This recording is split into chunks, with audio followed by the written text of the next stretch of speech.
वर्तमान समय में देश में जिस प्रकार से एक विशिष्ट प्रकार की राजनीति चल रही है, जो देश की आंतरिक सुरक्षा और ताने बाने को ध्वस्त करने के लिए किसी भी कीमत तक जाकर कमर कसे हुए दिखाई पड़ती है, उसकी एक वानगी जो कई बार आप पश्चिम बंगाल में देख चुके हैं, आज न्यायालय द्वारा गठित एसआईटी की रिपोर्ट आने के बाद पश्चिम बंगाल की तृणमूल कांग्रेस सरकार की हिंदू विरोधी निर्ममता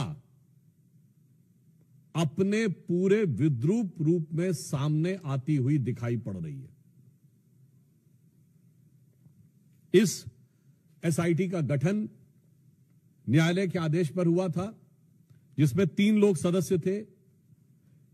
एक registrar law national human right commission के थे और 2 सदस्य पश्चिम बंगाल की न्यायिक सेवा के थे, अर्थात एक मानवाधिकार आयोग से सदस्य थे और 2 पश्चिम बंगाल की न्यायिक सेवा वेस्ट बंगाल लीगल सर्विसेज थे। और उन्होंने 11 अप्रैल 2025 फ्राइडे यानी 11 अप्रैल जुमे के दिन 2 बजे से लेकर 4 बजे के बीच में जो घटनाएं हुई हैं उनके बारे में जो अपना ऑब्जर्वेशन दिया है, उससे तृणमूल कांग्रेस, इंडी गठबंधन और ये सेक्युलरिज्म के सो कॉल्ड सेल्फ चैंपियंस का नकाब पूरी तरीके से उतर गया है। पहली बात,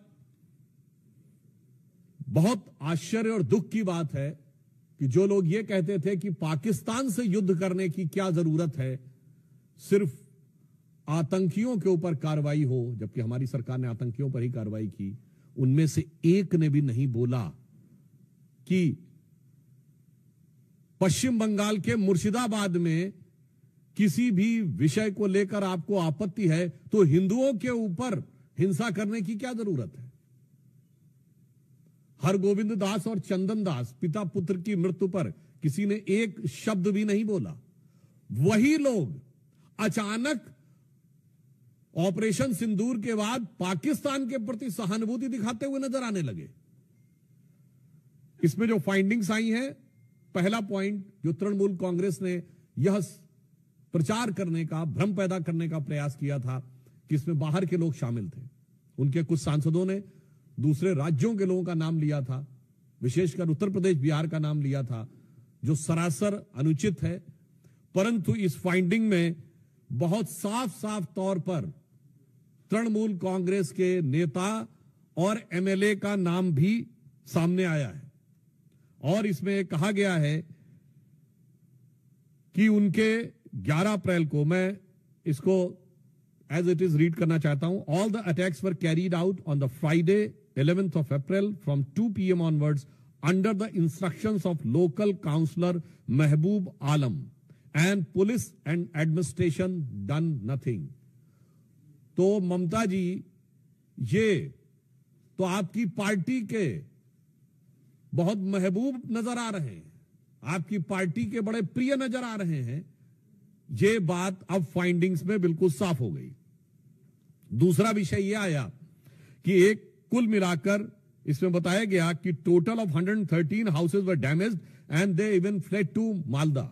जो ये कहने का प्रयास किया गया था कुछ नेताओं के द्वारा कि ऐसा तो कुछ खास हुआ ही नहीं, कोई महत्वपूर्ण, कोई ऐसी उल्लेखनीय घटना नहीं हुई, यह बात बिल्कुल साफ सामने आई कि 113 जो हाउसेस थे वो पूरी तरीके से विध्वंस हुआ और लोगों को वहां से पलायन करने पर बाध्य होना पड़ा। इसी के साथ साथ यह भी बात सामने आई कि पुलिस ने कई मौकों के ऊपर जो उनकी प्रोसीडिंग्स में, और ये जो तृणमूल कांग्रेस के नेता का नाम ये पेज नंबर 5 के ऊपर अपनी फाइंडिंग्स में लिखा हुआ है।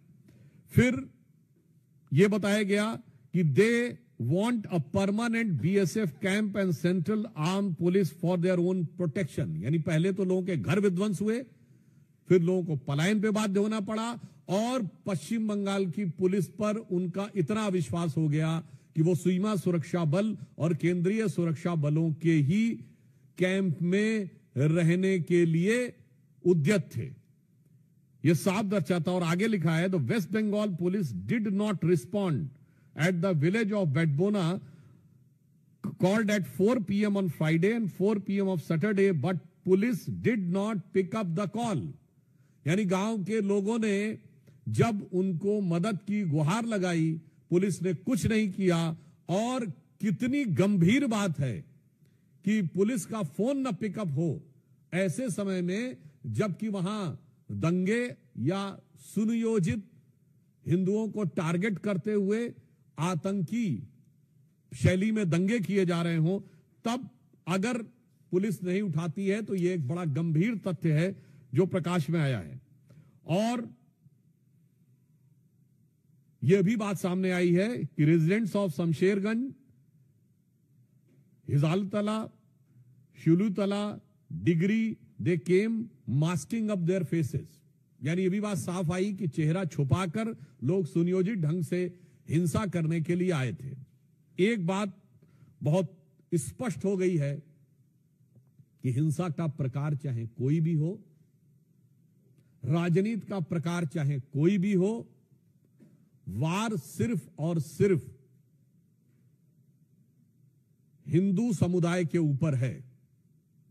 अगर पहलगांव में चुन चुन कर हिंदुओं को मारा गया, तो मुर्शिदाबाद में चुन चुन कर हिंदुओं के घर, मकान और लोगों को मारने का प्रयास किया गया।